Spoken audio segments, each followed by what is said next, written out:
All right, a massive hello to everyone from Kent Business College. I know you've got your heads down prepping for those big marketing executive and CIM Level 4 exams. So let's make this easy. Think of this as your essential, brain-friendly guide to one of the trickiest topics in MarTech. Let's get right into it. It's a bit of a cliche, I get it, but honestly, it's never been more true. In marketing today, we're not just playing with numbers on a screen, we're handling real people's information. And that gives us incredible power, but it also means we've got a really serious duty of care. So let's frame this as our virtual hard hat meeting, a proper health and safety briefing for handling data the right way. So here's what we're going to cover. First, we'll get our heads around the moral and legal stuff you just have to know. Then we'll look at some eye-watering, real-world examples of what happens when big brands get it spectacularly wrong. We'll also talk about that fine line between being helpful and being just plain creepy. After that, we'll get super practical with a simple guide to doing things right. And finally, we'll flip the whole thing on its head and see how being ethical isn't a chore, it's actually your secret weapon. Okay, Section 1, Data's Great Responsibility. Let's be crystal clear right from the get-go. This isn't just about being a nice company anymore.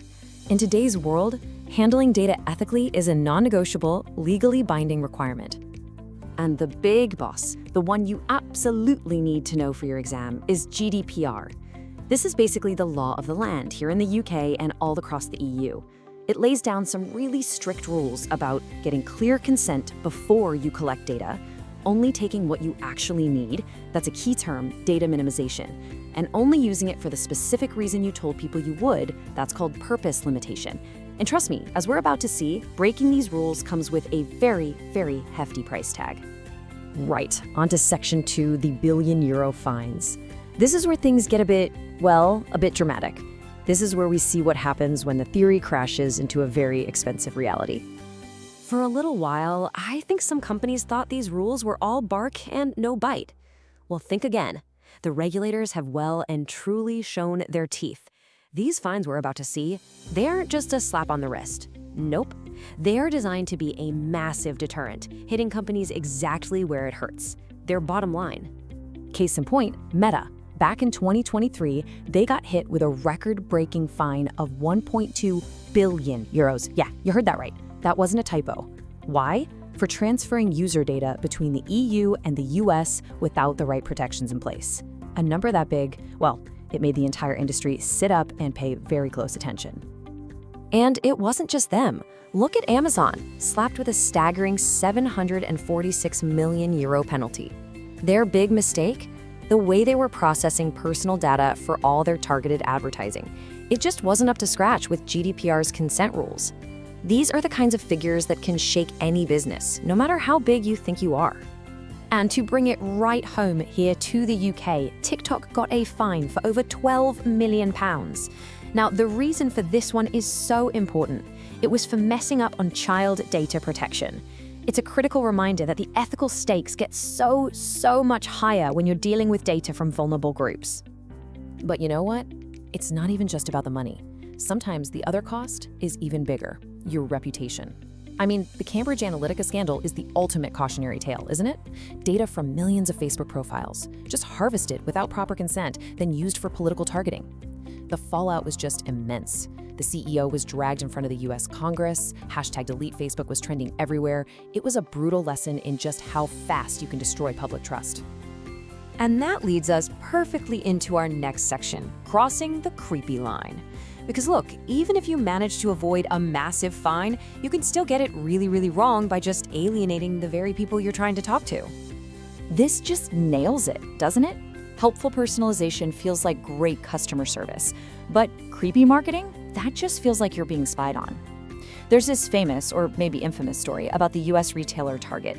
They worked out a teenage girl was pregnant just from her shopping data and started sending her coupons for nappies before she'd even told her own dad. The data science was clever, for sure, but the execution was a huge invasion of privacy. That is the creepy line, right there. And there's another part to this, security. It's not just about how you use the data, it's about how you protect it. Remember the TalkTalk data breach in 2015? The personal details of over 150,000 customers were just exposed. The thing is, if you ask someone for their data, you have an ethical and a legal duty to look after it. And failing at that, it's not just a tech problem, it's a catastrophic breach of trust. Okay, enough with the horror stories. Let's get constructive. Section 4 is all about the fix. So I'm gonna give you a simple, super memorable, and yes, a terribly British guide to getting this right. It's perfect for your exam revision. Right then, listen up. The absolute easiest way to remember all the core principles of data ethics is to think of personal data like a good cup of tea. Just stay with me on this one, it works.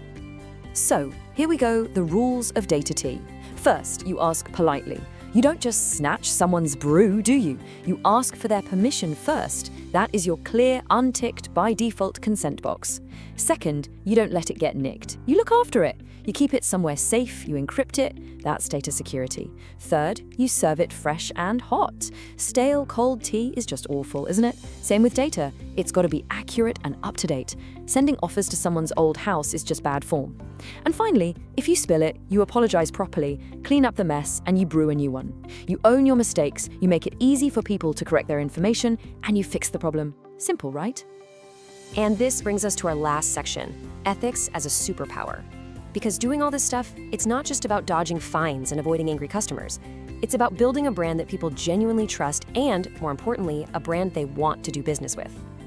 Now, this table is brilliant for your revision notes. It shows exactly how you can turn a potential risk into a real reward. So, take algorithmic bias. The risk is your AI accidentally starts discriminating against certain people. The ethical fix, you run bias audits, you make sure you have human oversight. And the reward, you're seen as a fair and inclusive brand. It all comes down to asking, should we do this, not just can we do this? And if you want the perfect real-world example of this in action, just look at Apple. They have built an entire global marketing strategy around privacy. This famous tagline, it isn't just a clever bit of copy, it's a core promise they make to every single customer. They've managed to turn data ethics into a key part of their brand identity, and it's created this immense loyalty and trust. So I guess the crucial question that I want you to take away from this, to take into your exams and into your careers, is this one. Is my marketing actually building genuine trust, or is it just building a really big and potentially very toxic file? If you can get that right, you'll be more than just a marketer. You'll be a trusted one. Best of luck with the revision.